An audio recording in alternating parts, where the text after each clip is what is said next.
त्याचा काही भरोसा नाही. मला एक चित्रपट होतो 1974 सालचा, झाला महार पंढरीनाथ. तुमचं काय म्हणायचं, गीतकार होते माडगुळकर, संगीतकार होते सुधीर फडके. किती सगळ्या संत रचना आहेत. देव देव्हाऱ्यात नाही, देव नाही देवालयी, देव देईल चोरून अशी कोणाची पुण्याई, की वेदानाही नाही कळला अंतपारायाचा, कानडा राजा पंढरीचा. आणि त्याच्यामध्ये एक कल्पना आहे की देव आपला निजरूप दाखवा हो, हरिदर्शनास द्यावं.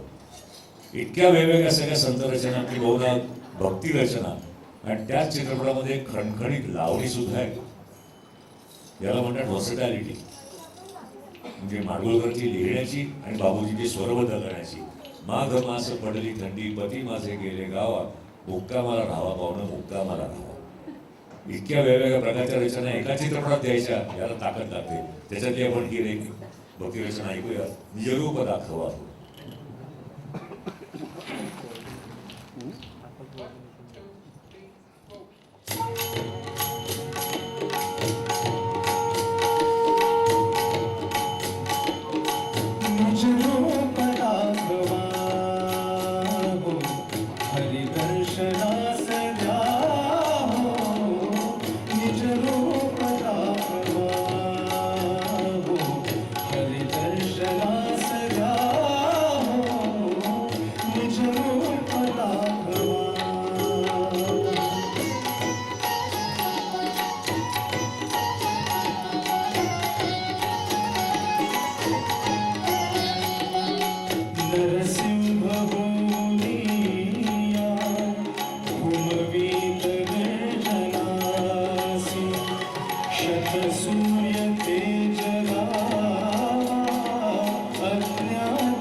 इतक्या सुंदर भक्ती रचना या एका चित्रपटात आहेत. परंतु काय काय वेळेस काय होतं की एक नकोतीच गीत अर्जन डोक्यामध्ये घर करून बसते.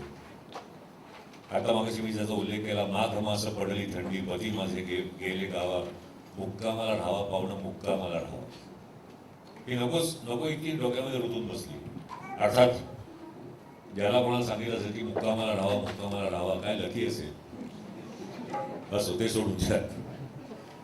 आपल्या संस्कृतीत मानले गेलेले दोन पूर्ण पुरुष, एक श्रीराम दुसरा श्रीकृष्ण. कविता गीतांच्या प्रांतात कवींचे, गीतकारांचे, संगीतकारांचे, गायकांचे अत्यंत लाडकी व्यक्तिमत्व. पण श्रीरामाबद्दल एक वेगळा आदर वाटतो. तर श्रीकृष्ण आपल्यातला आहे असं वाटायला लागतं. या दोघांनी किती जणांना प्रेरणा दिली. कारण श्रीकृष्ण आपल्यातला आहे असं मानून पु ल देशपांडेंनी लिहिलंय की कृष्ण चालले वैकुंठाला राधा विनवी पकडून बाही.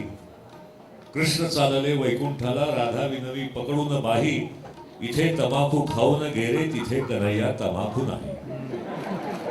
त्यामुळे श्रीकृष्ण आपल्याला वाटतं कारण हे पुढचं गीत आता जयश्री सादर करते. किती सांगू मी सांगू कुणाला आज आनंदी आनंद झाला.